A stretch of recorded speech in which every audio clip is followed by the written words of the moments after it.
चिड़िया अपने गोलगप्पे की गाड़ी लेकर जंगल से अपने घर आ रही थी। तभी एक अनजान कौवा टुनटुनी चिड़िया के पास आता है। ए गोलगप्पे वाली, चल मुझे गोलगप्पे खिला। हाँ हाँ कालू भाई, अभी खिलाती हूँ गोलगप्पे। टुनटुनी चिड़िया एक प्लेट गोलगप्पे बनाती है और उस कौवे को देती है। कौवा उन गोलगप्पों को खाने लगता है। अरे वाह, इन गोलगप्पे का स्वाद तो बहुत ही लाजवाब है। चिड़िया, एक प्लेट और दे गोलगप्पे की। टुनटुनी चिड़िया एक प्लेट और गोलगप्पों की बनाती है और कौवे को देती है। अरे कालू भाई, आपको तो पहले कभी देखा नहीं मैंने इस जंगल में, कहीं दूसरे जंगल से आए हो? मैं जंगल में नहीं रहता। अच्छा, तो फिर कहाँ रहते हो? तुम एक प्लेट और दे दो गोलगप्पे की। हाँ हाँ, अभी देती हूँ। लगता है इस कौवे को भी मेरे गोलगप्पे बहुत पसंद आ रहे हैं, तभी तो इतने खा रहा है ये। आज तो बहुत धंधा होने वाला है मेरा। चल एक और दे। आपने बताया नहीं कालू भाई कि आप कहाँ रहते हो? अभी मैं यहाँ खड़ा हूँ ना, समझो यही मेरा घर है।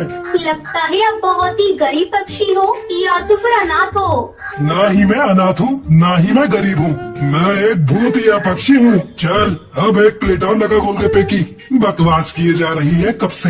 अरे क्यों मजाक करते हो कालू भाई? अगर आप भूत होते तो आप ये गोलगप्पे कैसे खाते? क्योंकि मैंने सुना है जो भूतिया पक्षी होते हैं वो केवल पक्षियों को ही खाते हैं, उनका खून पीते हैं। अच्छा, लगता है तुझे भूतों के बारे में कुछ ज्यादा ही अनुभव है। चल अब एक प्लेट और लगा गोलगप्पे की। अरे अब नहीं बना सकती गोलगप्पे की प्लेट, गोलगप्पे तो सारे खत्म हो गए। क्या गोलगप्पे खत्म हो गए? लाइए कालू भाई, मेरे गोलगप्पे के पैसे दीजिए। ऐसे बोले तो? अरे क्यों मजाक किए जा रहे हो कालू भाई? रात काफी हो गई है, मुझे बहुत काम करना है। लाइए मेरे पैसे दीजिए। मेरे पास कोई पैसे नहीं है। इतना सुनकर टुनटुनी चिड़िया को बहुत गुस्सा आ जाता है। तभी वो कौवा एक भयानक भूतिया कौवा बन जाता है। ये देखकर टुनटुनी चिड़िया के होश उड़ जाते हैं। बाबा भूत! अरे बाप रे, ये कौवा तो भूत निकला। तेरी इतनी हिम्मत कि तू मुझ पर गुस्सा करेगी? तभी कालू कौवा टुनटुनी को हवा में उठा लेता है। अरे मुझे माफ कर दो भूतिया कौवे भाई, अरे मुझे छोड़ दो। अरे मुझसे गलती हो गई, मैंने आपसे पैसे की बात कही, मेरी हिम्मत मारी गई थी जो मैंने आपको ये बात कही। जब तक मेरी भूख नहीं मिटती तब तक मुझे ऐसे ही स्वादिष्ट गोलगप्पे खिलाती जा, और अगर तूने ऐसा नहीं किया तो मैं तुझे एक ही झटके में खा जाऊंगा, समझी? भूतिया कौवा टुनटुनी चिड़िया के साथ उसके घोंसले में आता है। ये देखकर डर के मारे टुनटुनी चिड़िया भी तुरंत गोलगप्पे बनाने लग जाती है। फिर टुनटुनी चिड़िया उस भूतिया कौवे को गोलगप्पे खिलाती जाती है। देखते ही देखते पूरी रात गुजर जाती है। टुनटुनी चिड़िया पूरी रात भर गोलगप्पे बनाती गई। सवेरा जैसे ही होता है टुनटुनी चिड़िया के गोलगप्पे का सारा सामान खत्म हो जाता है। अरे चिड़िया, गोलगप्पे बनाना क्यों बंद कर दिए? मेरी भूख अभी तक नहीं मिटी है। चल तुरंत बना गोलगप्पे। अरे भूतिया कालू भाई, मेरे घोंसले में जितना सामान था गोलगप्पे बनाने का वो सब खत्म हो गया है। अब मैं आपके लिए गोलगप्पे कैसे बनाऊं? मेरे पास तो गोलगप्पे बनाने का सामान लाने के लिए भी पैसे नहीं है। सारे सामान के गोलगप्पे तो आपने खा लिए। अरे तू चिंता क्यों करती है? मैं हूँ ना, मैं अभी गोलगप्पे बनाने का सामान ले आता हूँ। तभी वो भूतिया कौवा अचानक वहाँ से गायब हो जाता है और एक चिड़िया की दुकान से सारे गोलगप्पे बनाने का सामान टुनटुनी चिड़िया के घोंसले में लाता है। ये ले टुनटुनी, ये रहा गोलगप्पे बनाने का सारा सामान। चल अब शुरू हो जा और मुझे स्वादिष्ट गोलगप्पे बनाकर खिला। अरे ये कहाँ फंस गई मैं? ये भूतिया कौवा तो मेरे पीछे ही पड़ गया है। कब इस भूतिया कौवे का पेट भरेगा? टुनटुनी चिड़िया फिर से गोलगप्पे बनाना शुरू कर देती है और उस भूतिया कौवे को खिलाने लगती है। भूतिया कौवा बड़े मजे से गोलगप्पे खाता जाता है। देखते ही देखते शाम हो जाती है। टुनटुनी चिड़िया का गोलगप्पे बना बना कर बुरा हाल हुए जा रहा था। अरे भूतिया कालू भाई, मेरा सारा शरीर दर्द कर रहा है। अरे मुझे बख्श दो। अरे मुझसे अब और नहीं बनाए जाएंगे गोलगप्पे, मुझे अब आराम करना है। क्या? ये फालतू की बकवास ना कर चिड़िया, और मुझे गोलगप्पे बनाकर खिला जब तक मेरा पेट नहीं भरता।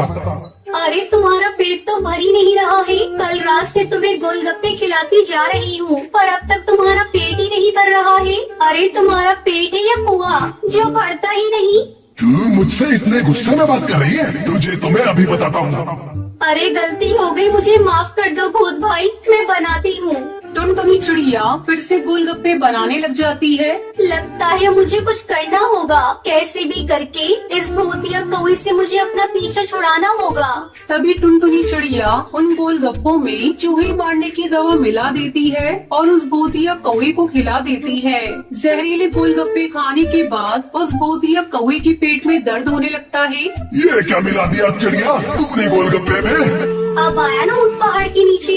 फिर टुनटुनी चिड़िया भूतिया कौवे को आग लगा देती है और भूतिया कौवा वहीं जलकर भस्म हो जाता है। ये देखकर टुनटुनी चिड़िया बहुत खुश होती है। तभी उसकी नजर उस भूतिया कौवे की एक थैली पर पड़ती है। टुनटुनी चिड़िया उस थैली को खोलकर देखती है तो उसमें कई सारे पैसे, जेवर, सोना चांदी के सिक्के रखे हुए थे। अरे ये चिट्ठी में क्या लिखा है, चलो पढ़ के देखती हूँ।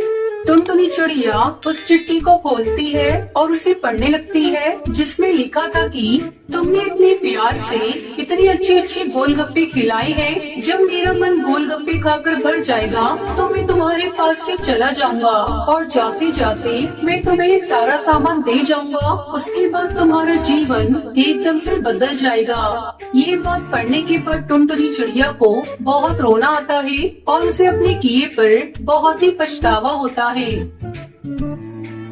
हिमाचल गांव के मुखिया कड़कनाथ अपने बेटे कालू कौवे से बहुत परेशान रहते थे। कालू अपने पिता के साथ किसी भी काम में हाथ नहीं बटाता था। बस सारा दिन इधर उधर दोस्तों के साथ घूमते रहना और खाली समय मिले तो सोते रहना। कड़कनाथ मुखिया को इसी बात की चिंता रहती थी कि कालू पर कभी गाँव को संभालने की जिम्मेदारी आई तो वो कैसे जिम्मेदारी को संभाल पाएगा। इसलिए एक दिन गुस्से में आकर कड़कनाथ कालू से बोला, कालू तू कब तक इस तरह निठलिया घूमता रहेगा? तेरी उम्र के कौवे शहर जाकर बड़ी बड़ी नौकरियां कर रहे हैं या फिर अपने पिता के साथ गांव की पंचायत में बैठते हैं। पर तुझे मैं कह कर थक गया, तू भी कुछ काम कर लिया कर। पर तेरे कान में तो जू तक नहीं रेंगती। मैंने फैसला किया है, अब तुम गाँव में तभी आओगे जब कुछ काम धंधा सीख जाओगे। अरे कैसी बातें कर रहे हो, अकेला कौवा कहाँ कहाँ भटकेगा। माँ मुझे नहीं जाना कहीं भी, मैं पतंग उड़ाने बबलू के घर जा रहा हूँ। खबरदार, जो पतंग उड़ाने गए मैंने कह दिया सो कह दिया। अब तुम कल सुबह काम की तलाश में जाओगे और कोई काम सीख कर ही लौटोगे। कड़कनाथ ने जबरदस्ती कालू कौवे को काम ढूंढने भेज दिया ताकि वो एक जिम्मेदार कौवा बनकर आ सके। कालू काम की तलाश में निकल तो पड़ा पर उसका मन बिल्कुल नहीं था। उड़ते उड़ते कालू एक जंगल में पहुंचा। वहाँ एक पेड़ के नीचे साधु महाराज तपस्या में बैठे दिखाई दिए। कालू ने देखा एक काला नाग साधु बाबा को डसने वाला है। उसने कुछ भी देरी न करते हुए झट से नाग को उठाया और एक और फेंक दिया। शोर से साधु बाबा की तपस्या टूट गई। उन्होंने नाग को झाड़ियों से भागते देखा। धन्यवाद बेटा, तुमने आज मेरी जान बचा ली। आओ मेरी कुटिया में चलो, वहाँ चलकर बात करते हैं। बाबा आपकी कुटिया तो बहुत सुंदर है, ये तो बांस से बनी हुई है। बेटा ये बांस की कुटिया मैंने खुद बनाई है। बांस को जोड़ जोड़ कर बहुत मेहनत से मैंने इसे तैयार किया है। बाबा क्या मैं कुछ दिन यहाँ आपके पास रह सकता हूँ? हाँ बेटा बिल्कुल रह सकते हो। कालू साधु बाबा के साथ ही रहने लगा। वो साधु बाबा की बहुत सेवा करता था। वहाँ पर कालू कौवे ने बांस से घर बनाना सीखा। एक दिन साधु बाबा कालू से बोले, कालू बेटा मुझे यहाँ से दूसरे स्थान पर जाना है। अब तुम्हारा भी अपने गांव लौटने का निश्चित समय आ गया है। पर बाबा मुझे तो मेरे पिताजी ने कहा था जब तक मैं कोई काम धंधा नहीं ढूंढ लेता तब तक मैं गांव वापस नहीं जा सकता। काम तो तुमने सीख लिया बेटा, तुमने बांस के घर बनाने सीखे हैं। वो भी बहुत मेहनत का काम है। अब तुम अपने गांव जाना और वहाँ पर तुम जल्दी ही बांस के घर बनाना शुरू कर देना। बस ये काम है, एक दिन ये बांस के घर तुम्हारे बहुत काम आएंगे। कालू साधु बाबा से विदा लेकर वापस गांव पहुंच जाता है और अगले दिन बांस मंगवाकर पूरे गांव में बांस के घर बनाना शुरू कर देता है।